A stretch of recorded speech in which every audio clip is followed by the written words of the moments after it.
Hello and welcome. You're watching us live from the city of Ekurhuleni on an important day in the calendar of not only South Africa but the world. We are, of course, commemorating the Mandela Day. Thank you all for joining us live here on CNBC Africa. My name is Godfrey Mutizwa, and I'm going to be your host for the next hour or so as we speak to people who are working and doing some things on the ground to try to keep the memory of the great man alive. If you are seeing that I'm a little bit overdressed, I didn't get the memo about what these gentlemen are going to be wearing. So here I am looking like a fish out of water, but I'll try and fit in as much as I can.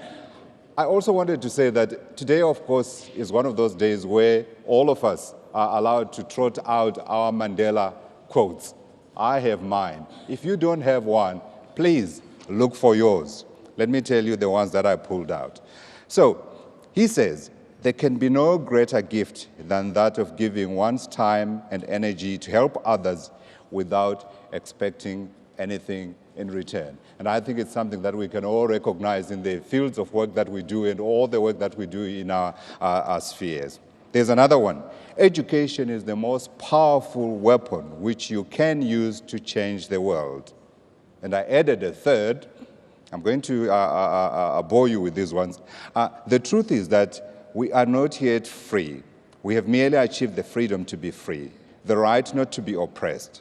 We have not yet taken the final step of our journey, but the first step on a longer and even more difficult road. For to be free is not merely to cast off one's chains, but to live in a way that respects and enhances the freedom of others.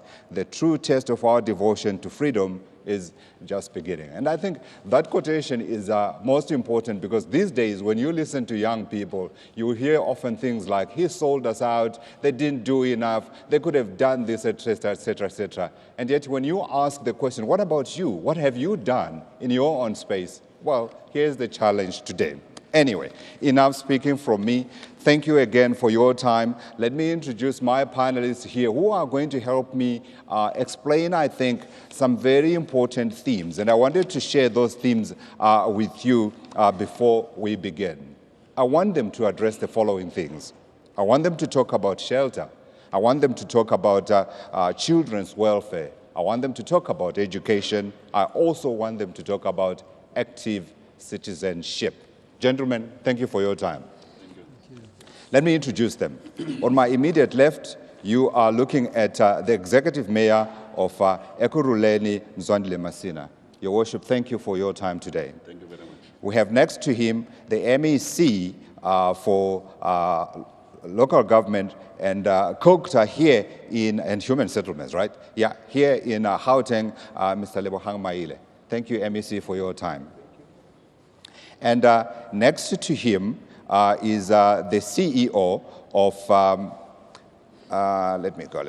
the CEO of the Nelson Mandela Foundation, Sello Hatang. Thank you, sir. Thank you. And last but not least, we have Patrick Kulati. He's the CEO of Habitat for Humanity South Africa. Sir, thank you for your time. Can I begin with you, Mr. Mayor? Yes.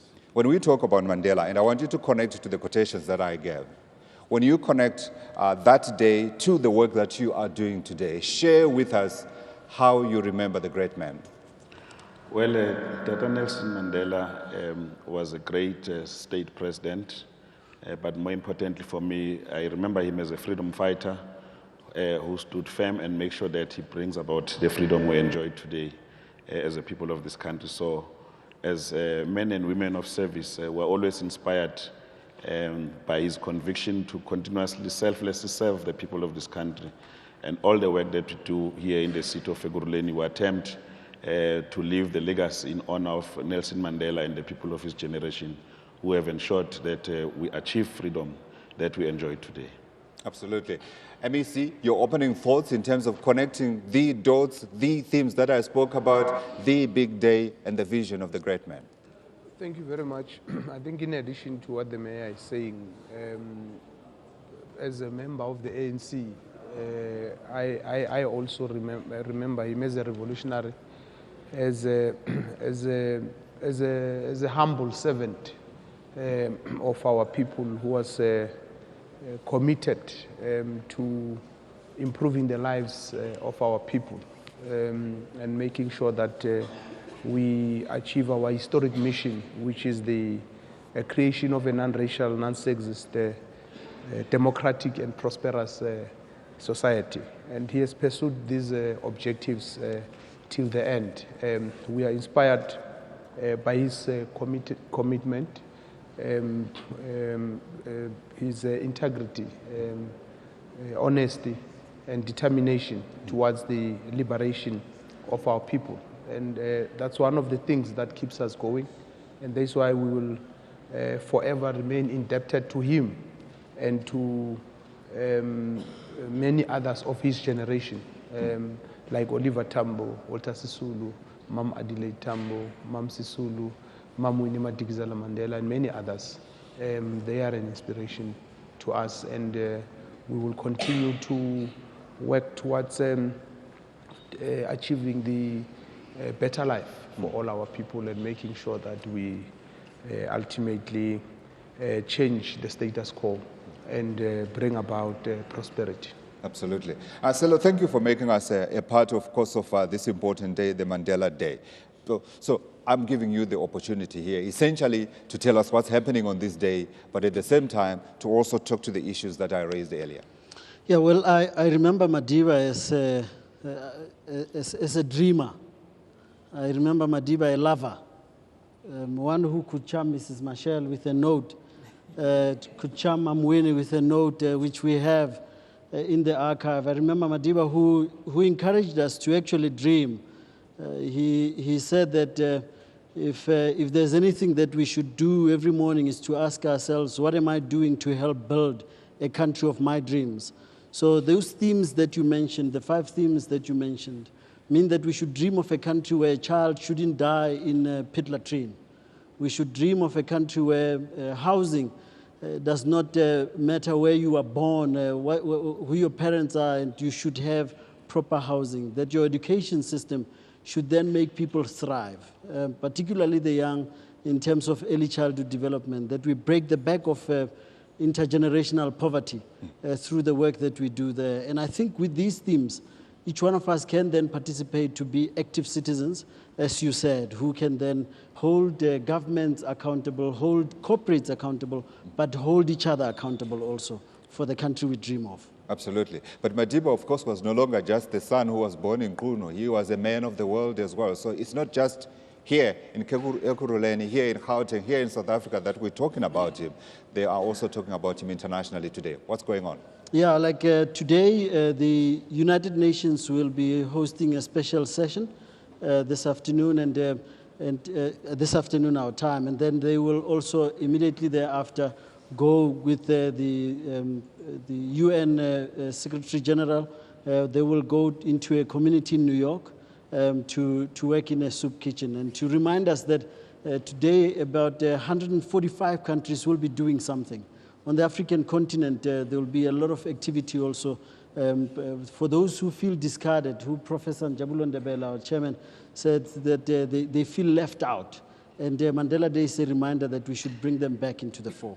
Absolutely. Patrick, you have chosen to be a partner with the foundation as part, of course, of that effort to realize the vision that Madiba had. How do you connect? Yeah, thank you so much. Just to pick up on some of the questions that you were asking, or quotation, you know, I remember Dr. Nelson Mandela as a humble person. I remember for me, what stands out for me in him was his humility.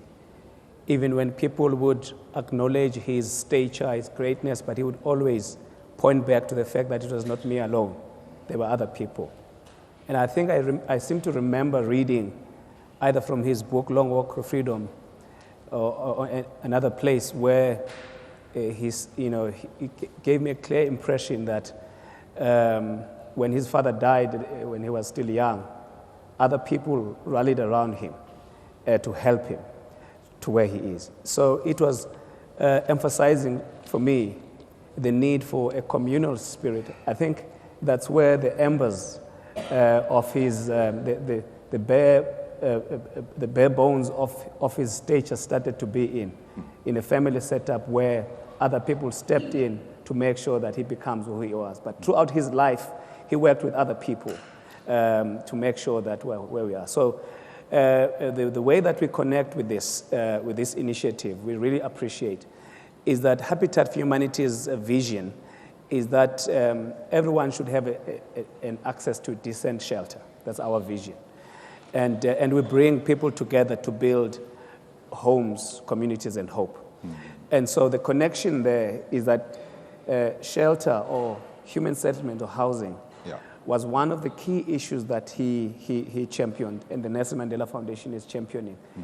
Because you see, the SDGs, Sustainable Development Goals, I mean, if you look at them, by just someone having a home, a huge number of those SDGs are suddenly, in a moment like that, addressed. You talk about water and sanitation. You talk about health. You talk about education. And so for me, those are the things that I connect with this day. And so, and as we roll out this day, not only here in this place, but around the world and around the country, it means that people are heeding the calls, corporate. And another thing that I remember about Tata Mandela is the fact that he went across to the corporate sector, to different sectors of society. Yeah. He never left out anyone. He said everybody could participate. Yeah. And so with the Build event and with the event that we'll be doing today on site, it will be a fulfillment of that dream. Absolutely. I want to pick up on something that Sello said about Mandela being a dreamer.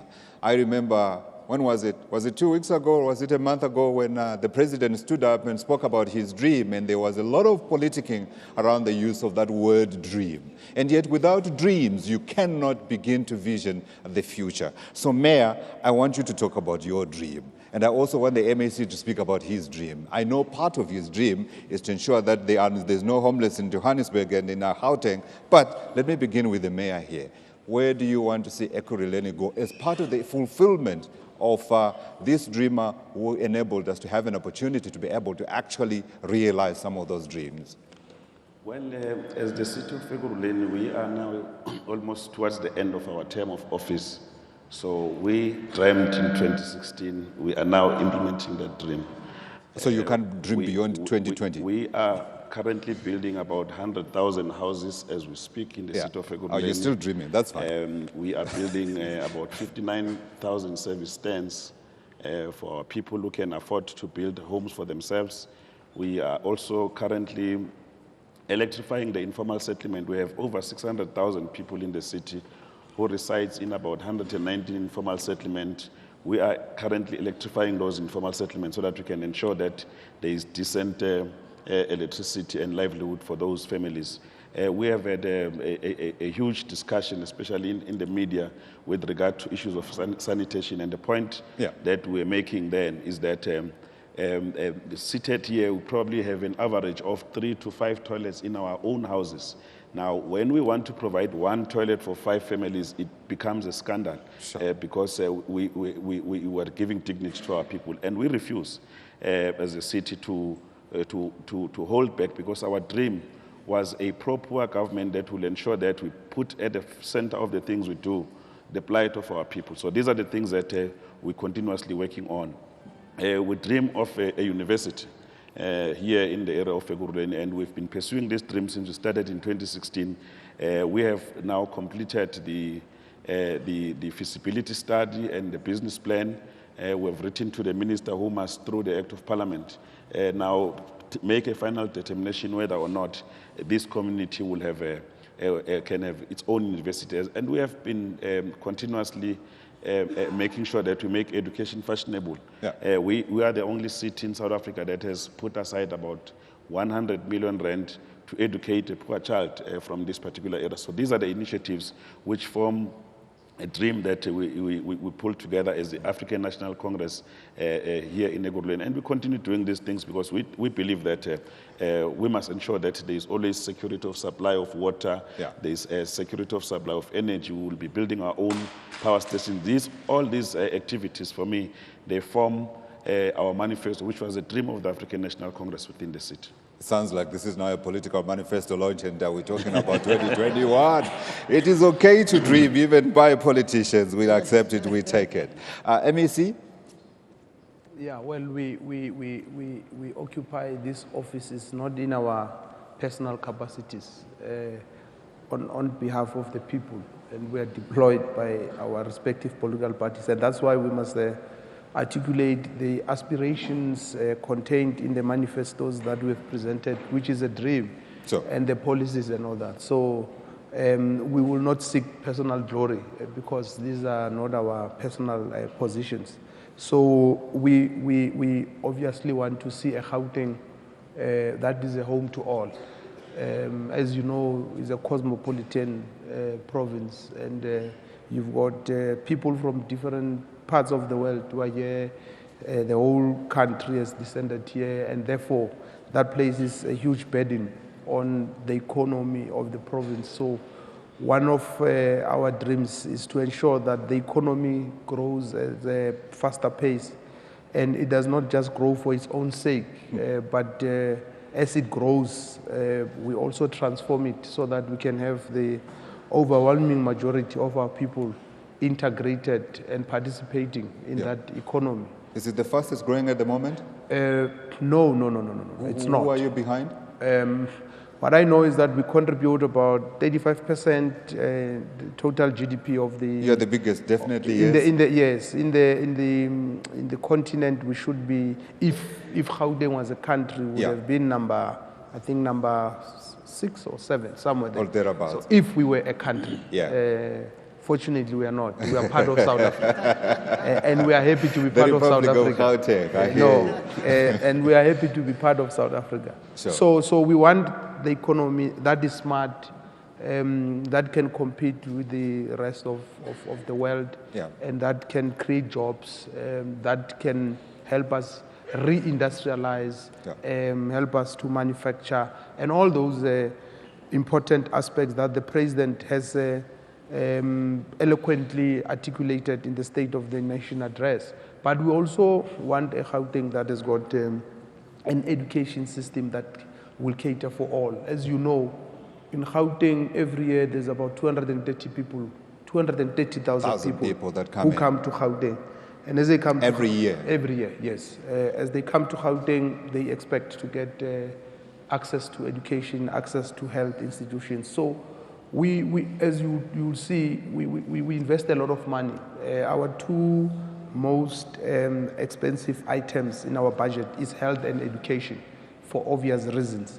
And that speaks to that dream that we have, that we want an educated a nation, a skilled nation, a healthy nation that can be able to help us to grow this economy I'm talking about, because you can't grow it without education, without skills, without healthy people. And of course, we want people to have shelter.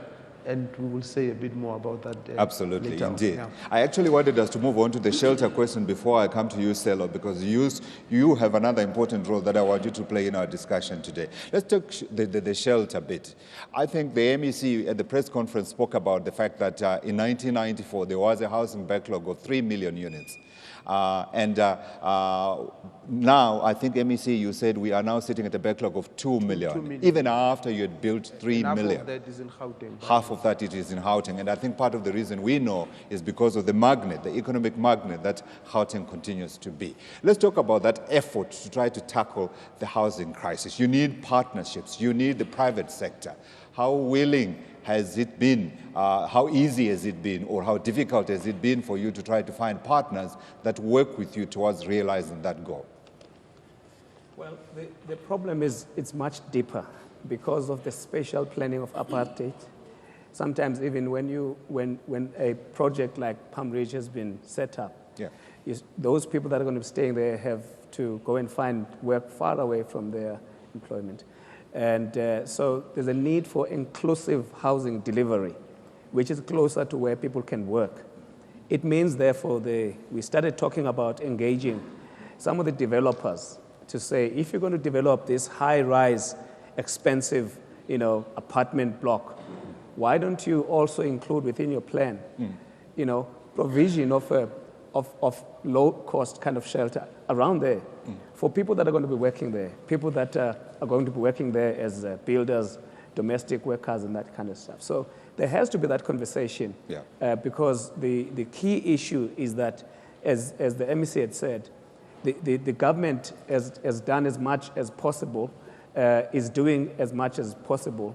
But really, from where I'm sitting, I see that the private sector has to come in, particularly your property sector. There's a lot of transformation that needs to take place there, a mindset change to actually ensure that it is not just about unbridled pursuit of profit, but it is also about inclusive delivery of housing and growth. And that's what Habitat does as well, to engage in advocacy around those issues. And so you were asking about the willingness or not of corporates. Yes, the corporate sector has been willing, especially when it comes to volunteering, engagement. It's very, very important that take place.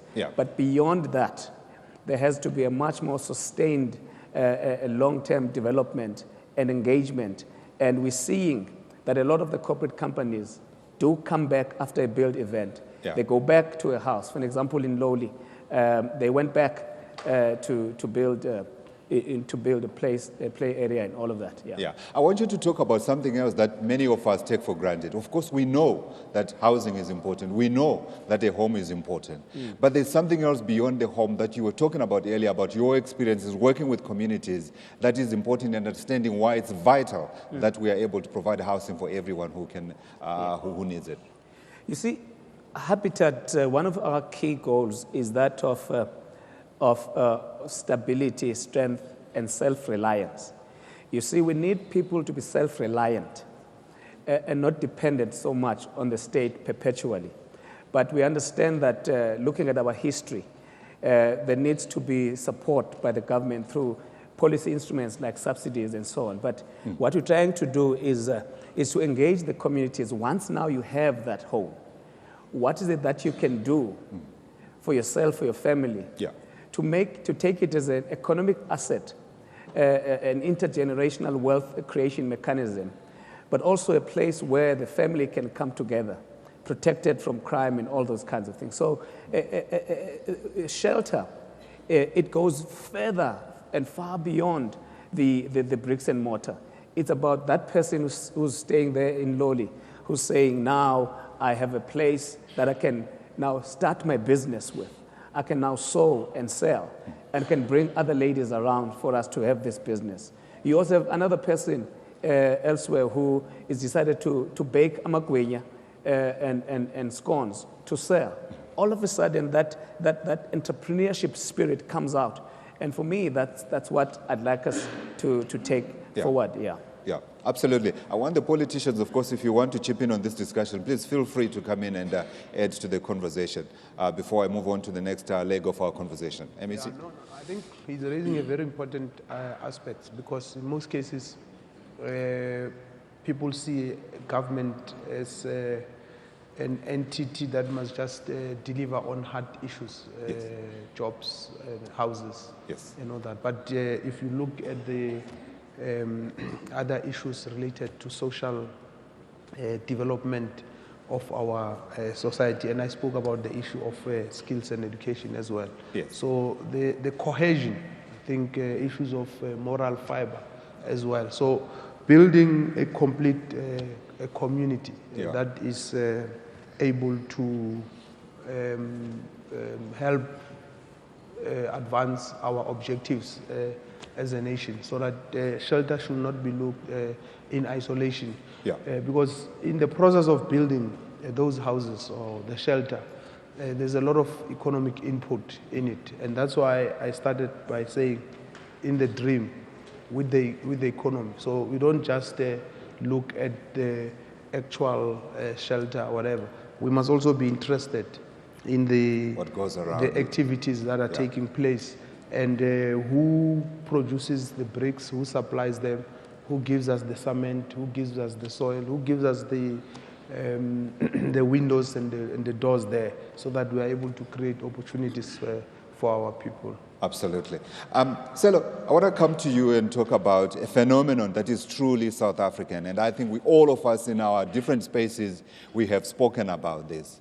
the destruction of public property when people want to express a particular point or a disappointment with government. And it speaks to one of the themes that I said we should be discussing today, the issue of active citizenship and where the Mandela Foundation comes in. Let's connect it. You know, one of the saddest things that happened last week was when the community of Kopela in Ottosdal in the northwest decided to burn a library, a world-class library. I mean, if you look at the before and the after, it's a shocking thing that people would say, we want service delivery, and you then burn down the future. And I think it's because we have not unlearned old habits of not poisoning our own future. And here in Gauteng, we have a school where MEC Panyaza Lesufi decided that he's not going to rebuild a school that a community here in Eastern decided to also burn down. I think until such time that firstly you out those who burned the school. Active citizenship is when MEC Maile says to us, here's a public property that has been burnt, and someone says, I know the person who actually threw the first stone. Because they are in that community. Because they live with us. It's not some alien who came from planet Mars who came in and then just burnt the property. And I think it starts there. And until such time that we have a sense of ownership of these properties, we're going nowhere as a nation. And if we have to dream, we have to dream of a country, of a world community that wants to invest in the future instead of destroying the future. Yeah. And Mayor, and ABC, it's not just the work of the foundation alone, isn't it, in terms of educating the community about the importance of the facilities that are provided for it. It is also the work of politicians such as yourselves in trying to make the citizenry understand that while their frustrations are understood, destroying a school in order to get a school is getting us nowhere. Yes, at all times we must discourage the disruption of public property because it becomes a setback for that community. As government, we've got competing needs of different communities. So at all times, as we do long-term planning, we take into consideration that certain services has to be provided. And I think MEC Maile was speaking here that if you want to build a human settlement, there are a lot of consideration beyond just providing a house. You must make sure that there's a school, there's a clinic, there's a park, all those things. As and when they are delivered, a community must be sensitive that the community next to them is also expecting to receive similar services. And we receive, these are public monies that get to be burned down. And when we are held to account, it becomes difficult to account when a school has been torched in Katlehong, whereas people could have just marched and give their memorandum and express their demand. Is it the failure of the politics, and is it also a failure of the politicians that we are ending up in this situation? Well, there is a new phenomenon that is creeping up of just public disorder that is creeping up, which we must speak very firmly against, because we need to create a society where all of us can respect the rule of law as a starting point. But secondly, we must respect the public infrastructure that is out there to assist us, because if you touch a clinic that is built, what do you do when you arrive at home? Your mother or your wife is sick and you're supposed to be taking him to that facility.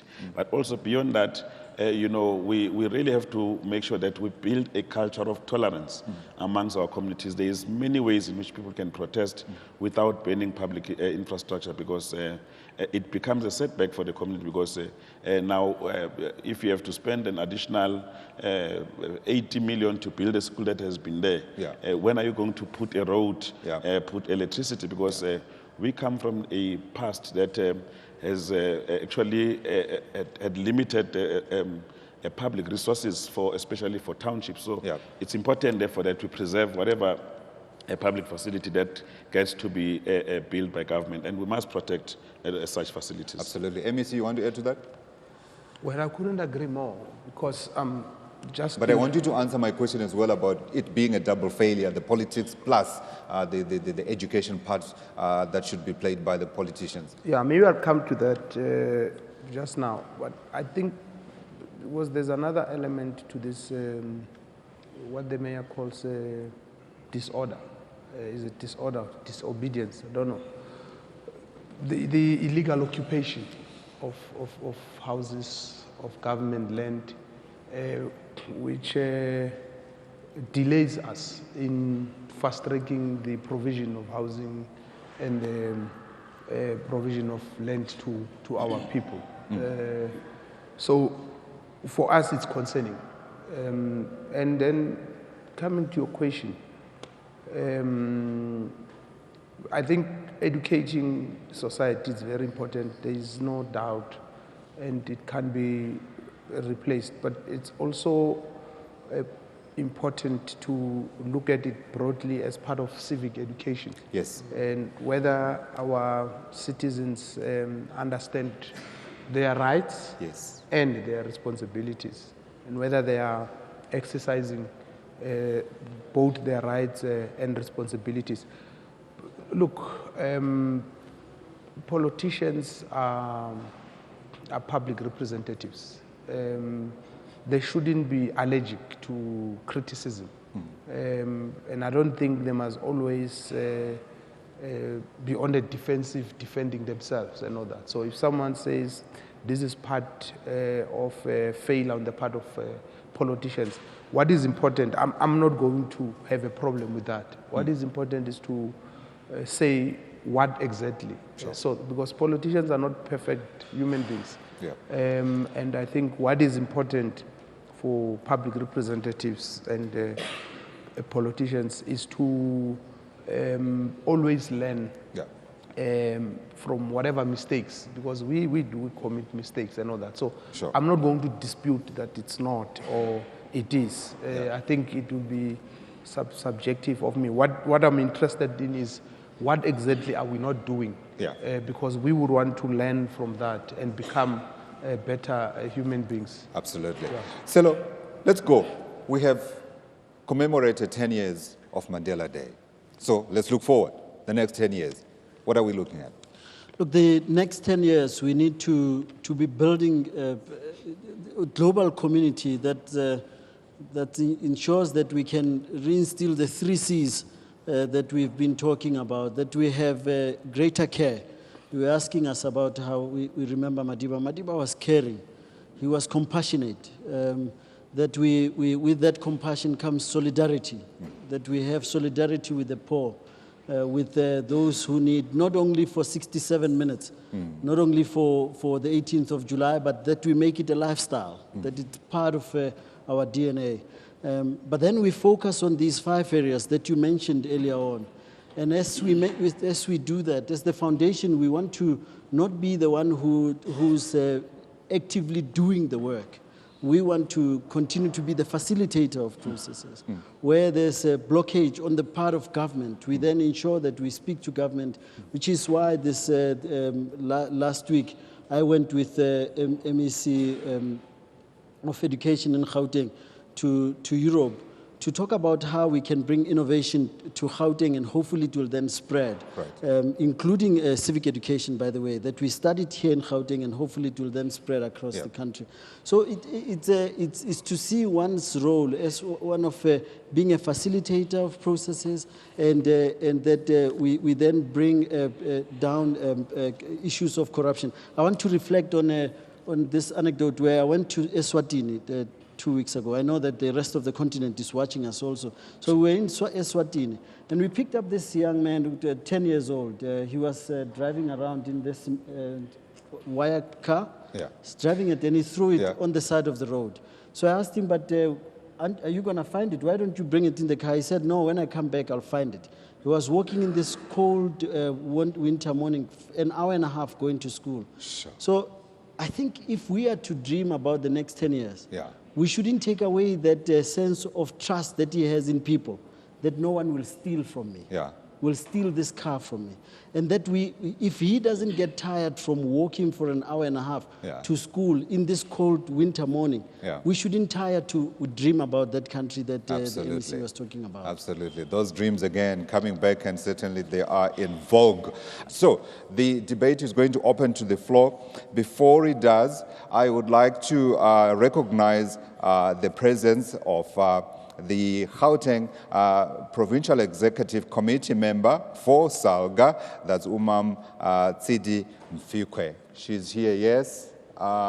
Yes, there she is. There she is. I would like also to recognize Umam Gracia Machel. She is also with us today. Thank you very much, ma'am, for joining us this morning. Can I begin by asking you to give us a few words?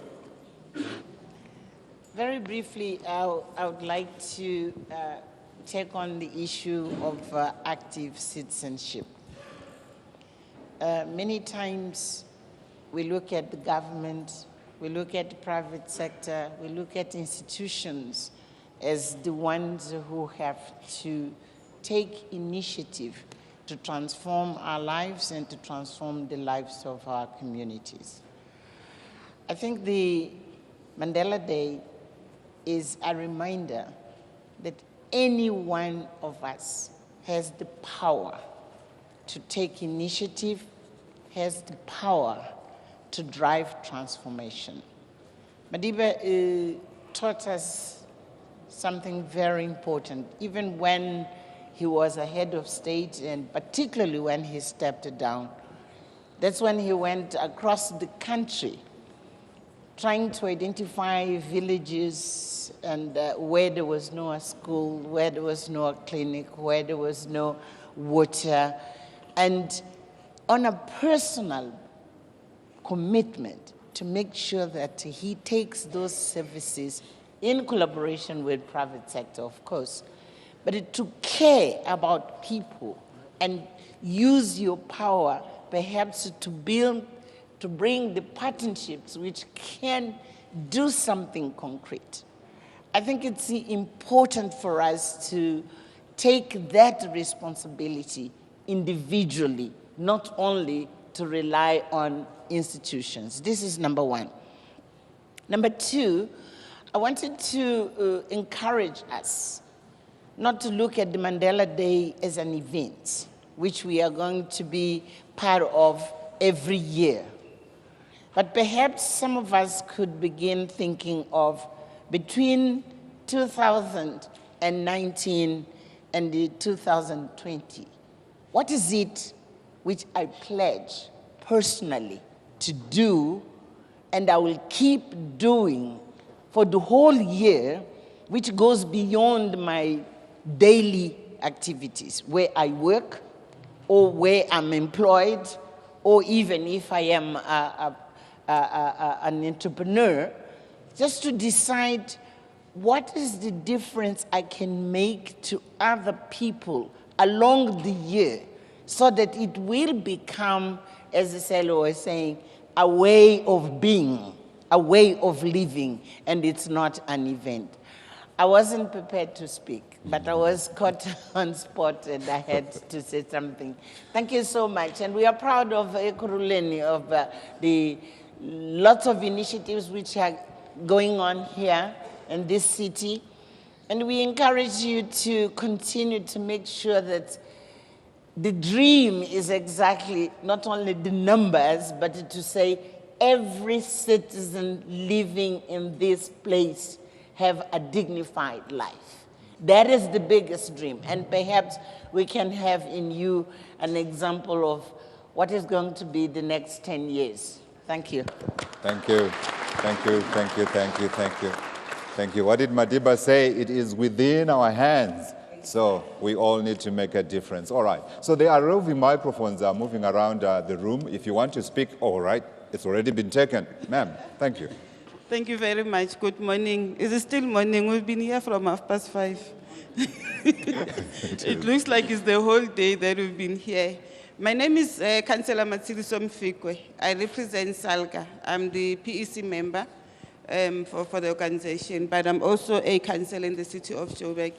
We have an MOU CEO, I hope you have seen it, with the Nelson Mandela Foundation.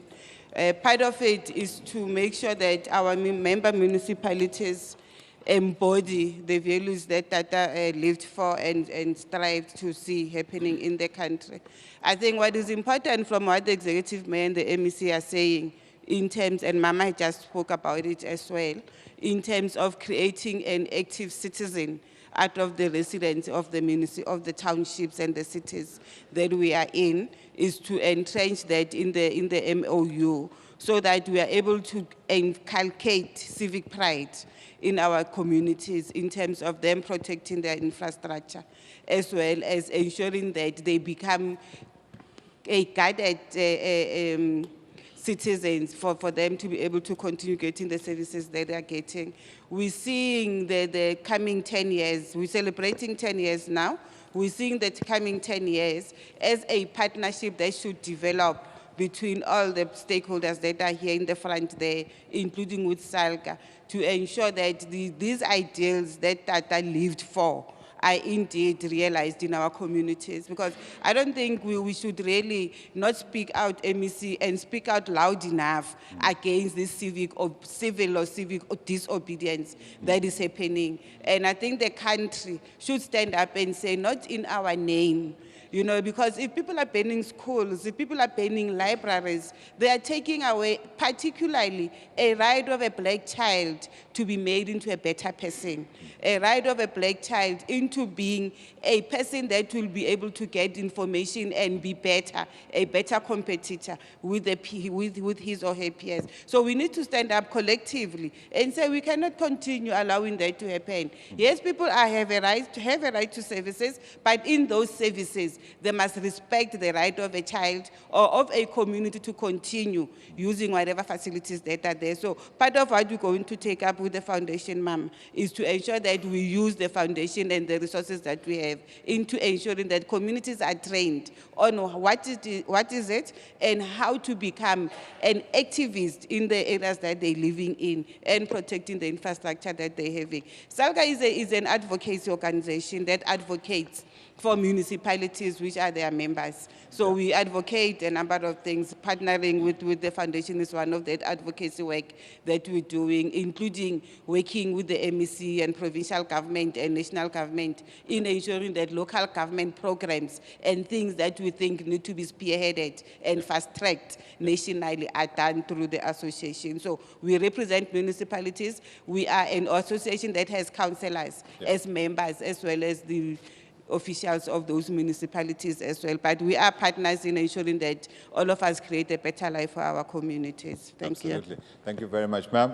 We can take more questions. I remember engaging the mayor on another platform where we were talking about the work that is done by politicians, the perceptions that the media plays a role in that. And I think what did we do? We ended up agreeing to disagree. I think we ended up agreeing to disagree. So it's not about shutting down debate. It's not about shutting down the right of people to protest. It's about channeling that anger, that energy towards making a change in the society. I'm open to more questions if there are. Otherwise, I have more questions than the whole room, because that's what I was trying to do. Any other questions, any other points that people want to raise? So what I take away from the important contributions that were made today is the fact that one of them, among many other legacies that Nelson Mandela has left for us, is the fact that when you are a leader or a politician, you have access to enormous power and resources, enormous power and resources. And what we learned from him is that it's how to use that power for the greater common good. To spread, to use that power to facilitate progress and change in the rest of the community, and with that power, make others as powerful as you are. And also that one of the ways by which this can be done is always we have been having many debates in this country about social cohesion.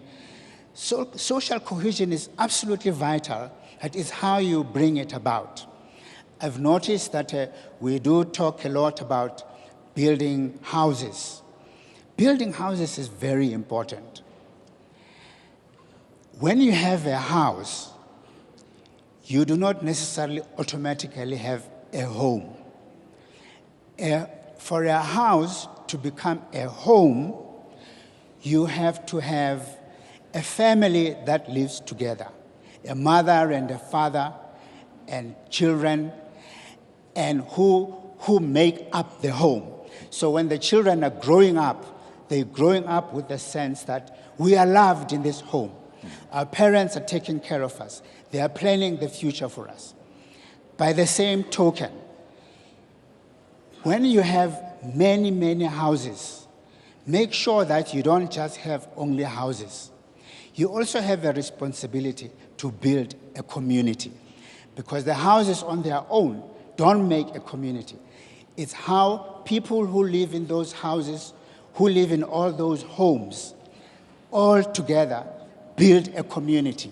And we have heard how from the mayor, from the MEC, from everyone on the stage, talked about that when you have a community, you want to make sure that they don't have to drive by transport, go a long way to go and work.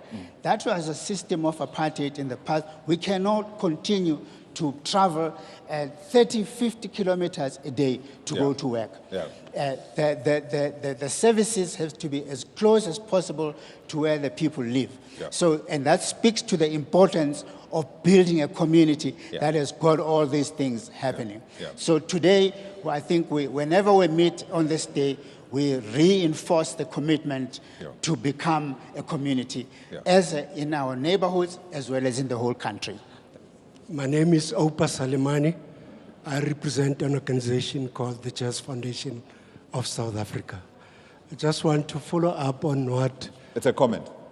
Yes, it's a comment and a question directed very quickly. Thank you.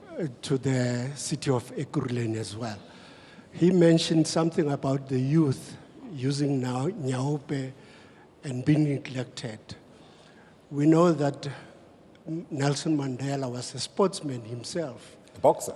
Yes, and in this region, Ekurhuleni, there was another great leader, O.R. Tambo, who was an ardent lover of choral music. And we know both sport and art, what it can do to social cohesion. Sure.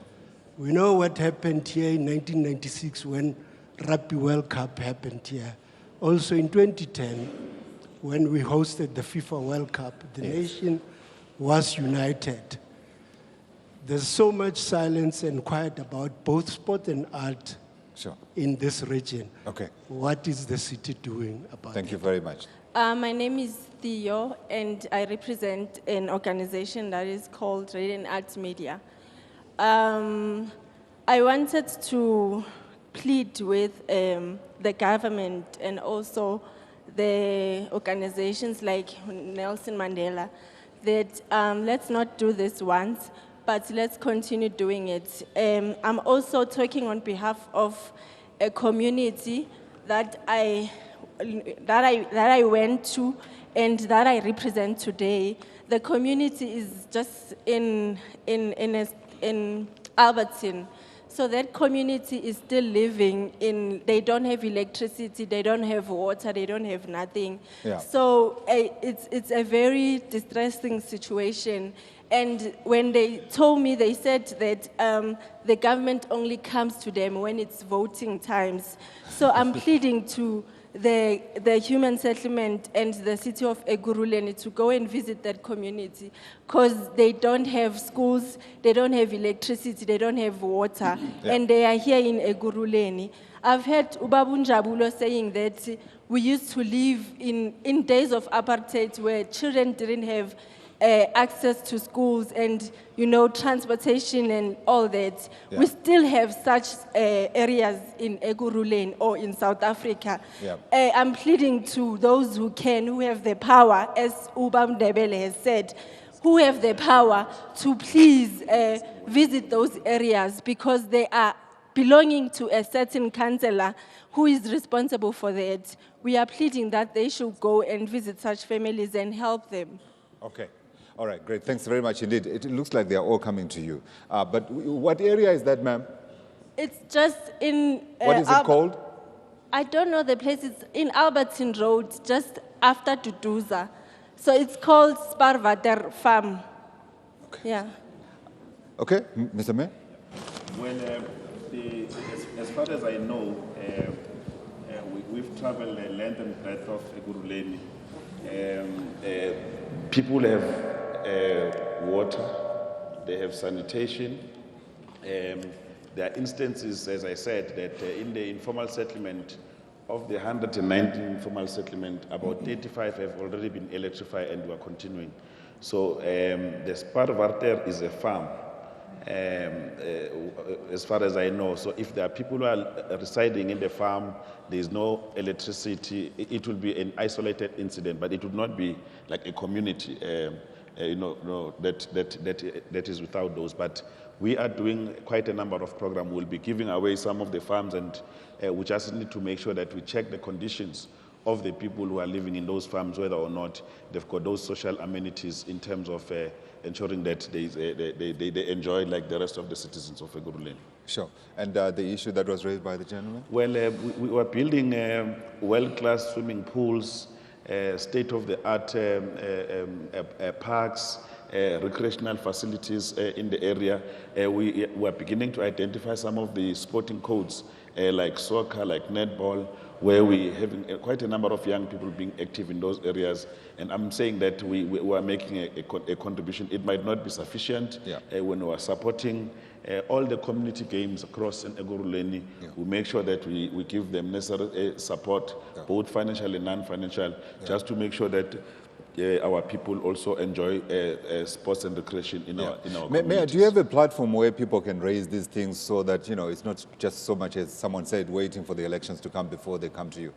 Yes, every Friday, the mayor and the entire mayoral committee, which is here, including our senior officials, we go to different communities. On a bi-monthly basis, we call Izimbizo. When we go to communities on Friday in a program called Siakub, we resolve instantly all the problems. If there's a pothole, we come with a contractor to fix the pothole, cut the grass, and do the things that we can do. But on a bi-monthly basis, we have Izimbizos, but we also have offices across where people can go and report some of the service delivery issues, and we resolve them. Absolutely. Thank you very much indeed. We have run out of time, so if there are questions, I think they can be continued in the social interaction that we'll have after this. Let me take your final comments and thoughts after listening to the comments from the floor, and also your own reflections after our debate. Can I begin with you, Patrick? Yeah, thank you. From what I'm hearing is that there's a problem of leadership at a local level. I'm not talking about political leadership. I'm talking about civil society leadership. Sure. It's okay. You can also talk about the political leadership, because we said we should ask hard questions of each other, right? Yes, yes. I take that as a given, that there are problems with that level in many respects. But there needs to be a broader community leadership that takes ownership of their own development to support the political systems. Yeah, like he's doing. Yes, and I think for me, things like that are very, very crucial, because we have to inculcate a sense of people doing things for themselves as much as it is possible, for political principles to open doors, provide resources, but where people are going to say, this field that we've identified, if you can give us money, we can build it ourselves. We can do all of those kinds of things. For me, that is very, very critical. Absolutely. Sello? Well, today being Madiba's birthday, it's a happy Mandela Day. Happy you forgot to say happy birthday to him, because it's his birthday as well. Also, so happy birthday Thank you. Thank you. And Mayor Tambo, Mayor Adelaide Tambo, happy birthday to Mayor Adelaide Tambo. But to also convey... But there might be someone in the room with a birthday as well today. Is there? Is there? Going? Gone? We'll recognize you. We might send you gifts or a cake. Be careful for asking that. There are people who go to restaurants and say, it's my birthday. And it's their birthday every week. But to the Mandela family, Mrs. Mashel, if you can please convey our best wishes to the family. On a day like this, for you, it's not easy. Yeah. For us, it's about building communities, going out. For you, it's very personal. And we'd like to, again, convey our best wishes to the Mandela family, to the Mashel family, and to say to you that you gave Madiba to us all, and we continue to make sure that that legacy grows big in terms of families that we are building, communities that we are building, and happy birthday to Madiba. Thank you very much. MEC? Yeah, I think for me, one of the biggest challenge that is facing us as society, it's the disorganization in society. Because during apartheid days, or rather during the struggle, when we're fighting against apartheid, society was organized. You had churches better organized. You had youth organizations better organized, political organizations. And if you look at our society now, there's disorganized, whether it's music organizations, whether it's churches, whether it's political organizations, civic society. And I think that in itself makes it difficult to make an impact. So you can talk about leadership in communities, in society. The issue of sports, arts and culture, for instance. I was once an MEC for sports. And one of the things I know is that government can do so much. But as long as the sport federations, for instance, are not organized, they're fighting amongst themselves. Because government doesn't organize people to do sports. It creates a conducive environment. So for as long as we remain disorganized as a society, I think we will engage in this vicious circle of chasing a head and a tail and all that. So for me, I think it's one of the biggest challenges we must confront. Absolutely crazy, isn't it? That apartheid was a unifier, and now we can't find that one theme that connects us and organizes, gets us to organize together. Mayor? Well, I would like to say that we are committed in building on the legacy of Nelson Mandela to ensure that as public representatives we serve with honor, with dignity, and we don't steal from the masses of our people. That's the legacy of Nelson Mandela, because his was about serving the nation. So we are committed to that. I would like to take this opportunity to thank the foundation, to thank Mama Grasha and the Mandela family for allowing us as a city, because many people are asking why is Ekurhuleni, because Mandela stayed in Soweto. He spent a great deal of time in the city of Ekurhuleni. We are actually now beginning to do work to trace his footsteps. In the 50s, during the Defiance campaign, his hiding place was just across here in Dugatole. So we have some of the veterans that we had invited for lunch to come join us, who were with Mandela during those times. A great time he spent in some of the township, even when he came back from prison. During the violence in the East Rand, in Gauteng and Thokoza and Fort Loras. So there is so much footprint here of Nelson Mandela. That is why, as the city, the mayoral committee, we've taken a decision that let's have a formal relationship so that we can explore and build a legacy, but also be able to share with future generations what Mandela stood for, his legacy, and why we continue to celebrate him, because he was a man of honor. And thank you to the city of Ekurhuleni. Thank you to the foundation. Thank you to the Mandela family. And thank you to all of you for coming and being part of our program today. We thank you. And that's our program here from the city of Ekurhuleni. Thank you for joining us. See you next time.